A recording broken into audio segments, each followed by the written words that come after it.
Rod, I want to start with this Monday Night Football game. This is an unbelievable Monday night game. It was back and forth and back and forth. First half, you sort of felt like it was going to be Bills all the way, and it comes all the way down to that fourth down play that we just saw. Start me with the decision. What do you think of the decision to go for it there where you could have tied up the game with 22 seconds left? Did you like it?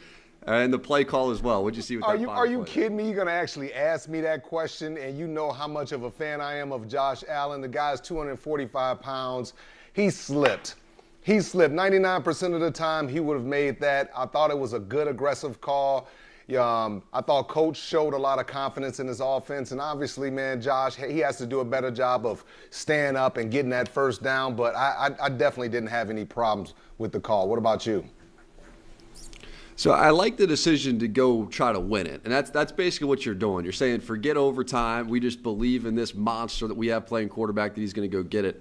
I don't love the play call, though. Earlier in the game as well, I saw Josh Allen struggle with the quarterback sneak. With his body, with his power, with him being able to get downhill and be a freight train, I prefer him out of the shotgun running quarterback power as opposed to being a tall guy down around the line of scrimmage trying to create leverage, which he doesn't have naturally. I don't view him as a Tom Brady type who's great at quarterback sneaks. So I disagree with the sneak call. I like that they're being aggressive and going with it, but give him a chance to run quarterback power and go run somebody over. Don't do quarterback sneak. Man, they needed 1 yard. And if we could run that clip back, producer, I want you to look at the left tackle, Deion Dawkins. He absolutely got destroyed on the play. He got pushed back. And what can he do? Look at the left tackle. Watch the left tackle. I want you to watch the left tackle. What can Josh do? When your left tackle is getting totally annihilated like that, what can he do? So that's why I say I really didn't have a problem with the actual call, but these guys have to come ready to play, and Deion Dawkins did not want it. He did not want it. And look at him. He's on his back. He's a 300-pounder. It's the most critical play of the game, and he had a mental lapse, and he got physically handled. So I didn't have a problem with it, but he has to do his job. I thought that happened a lot in this game. Tennessee just plays so hard up front. They got that Vrabel attitude about them. But I thought there was a lot of moments where you just saw Tennessee's defensive front bullying the offensive line of Buffalo. And we haven't really seen that happen much this year. But in one of the biggest moments of the game, like you just pointed out, it looked like Tennessee was thinking quarterback sneak, quarterback sneak. They reacted just like that, getting that initial push, which blew up the play. I want to hear from Coach McDermott on the decision to go for it and the call that ensued. Here was the head coach on a tough one that resulted in a loss. Far from winning the game, and I owe that to my players. And I believe in my players. I believe in our quarterback. So I trust my guys. Obviously, we didn't get it done in this case, but I trust my players. Didn't work out in our favor. Obviously, didn't have the greatest footing. It happens. It's game of inches. The play before was pretty close too. Didn't turn out in our favor today. Felt, hey, if we're that far from potentially winning the game, right there was the best thing we could do. We hadn't stopped them on defense for a number of drives there in the second half, really. So, but again, felt like we could go and win the game right there, and obviously didn't get it done.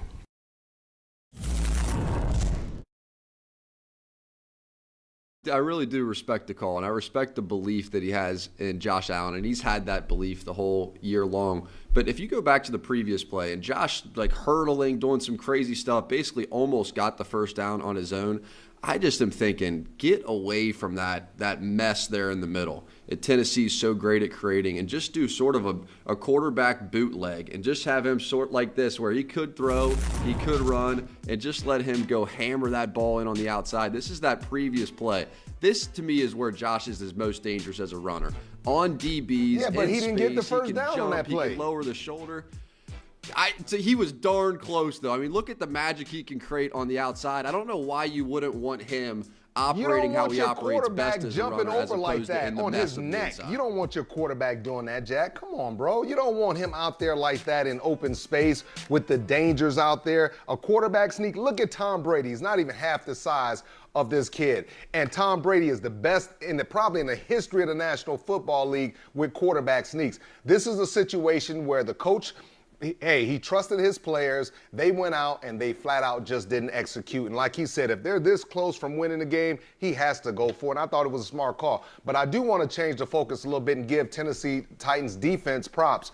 They set the tone early in the game when they held Buffalo to those first 2 drives to field goals. I thought that gave them a lot of confidence, and it really set the tone early. I thought Danico Autry, I thought he had a tip, which led to an interception. David Long was all over the field. Harold Landry, he played outstanding. So I thought that Mike Vrabel did an excellent job just recreating that defense and having those guys play hard and play with a lot of passion.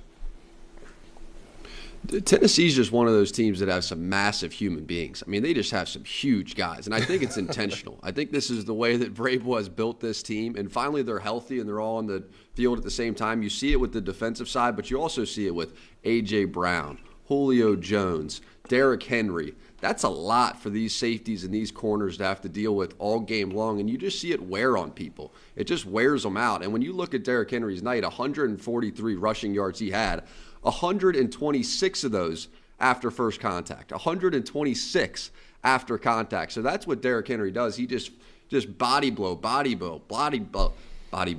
the word I'm looking for. And then it's just the haymaker over the top, and that usually comes in the fourth quarter, just like it did against Buffalo on Monday night. Yeah, absolutely. And just think from a defensive standpoint, you know, you come out and you stop Derrick Henry 3 or 4 or 5 straight times. You're pumped off. You go on the sideline. Then all of a sudden he rips off one for 25 yards. Then all of a sudden he rips off one for 50. Then all of a sudden he rips off one for 70. That's the danger of this offense, because that's exactly what they do. They physically wear you down. You get confidence thinking, okay, we're going to get Derrick Henry before he gets started, and then he comes and he splits my Pro Bowl safety, and he goes and nobody's can catch him. This guy is huge, 6'3", 235, 40 pounds, and he runs 4.4, 4.3. I mean, this is just ridiculous. And that's that's what they're going to have to do. They're going to have to lead him right into the playoffs, ride him right into the playoffs. And nobody's even talking about their offense. This offense hasn't even really practiced together. You think about Julio Jones, A.J. Brown, Ryan Tannehill. They really haven't been able to develop that chemistry. And the way you develop that chemistry is by practicing together. Julio Jones didn't practice a lot when he was here in Atlanta. And since he's been in Tennessee, he doesn't practice very often. So I expect if he's healthy and if he can practice, that their continuity and their chemistry will only continue to get better, and this offense will definitely be a lot more dangerous. And I think Tannehill is sort of the forgotten man. He's like one of the most forgotten quarterbacks in the whole NFL. You know what I mean? Like, he doesn't get the respect because Derrick Henry's such the superstar and the whole offense goes through him. But he does such a beautiful job, in my opinion, of playing Robin to that Batman and just being willing to go, okay, I'm not going to lose us the game. I'm not going to have that big turnover. But he does more than game manage. I think he makes enough plays on the outside. He makes enough scrambles with his legs where he'll go get that big first down. And he has a little attitude, a little energy about him when he does it that I think raises the whole team. So Tannehill, to me, is one of the more disrespected quarterbacks in the league just because of how great their running game is. But he, week after week, is an efficient passer that gives you a chance to win games. And in my opinion, Tannehill is a reason why this is one of the teams at the top of the AFC. They just proved it. They're up there with the Ravens. They're up there with the Chargers. They're up there with the Buffalo Bills. They are among the best in the AFC because Tannehill routinely gives them a chance with the super heroics that you have happening with Derrick Henry right behind him. Yeah, no doubt, man. Tannehill's a tough dude, but I got to give a lot of props to another tough guy, A.J. Brown. I mean, the way he was sick, and he talked about food poisoning. Jack, if you ever had food poisoning, I'm sure you have because I've had it, it is no joke. And to try to play football with food poisoning, and he came up with some big plays. And just think about it. When your teammates know that you're sick and that you're going out there sacrificing, they draw strength from that. They look at you and say, man, this guy's sick. You know what? Let's do this. So your teammates rally behind you, and I thought he showed a tremendous amount of toughness and really mental toughness to get through the game. Hi, I'm Mike Tirico, and thanks for watching. Make sure to hit subscribe for the latest news and highlights from NBC Sports.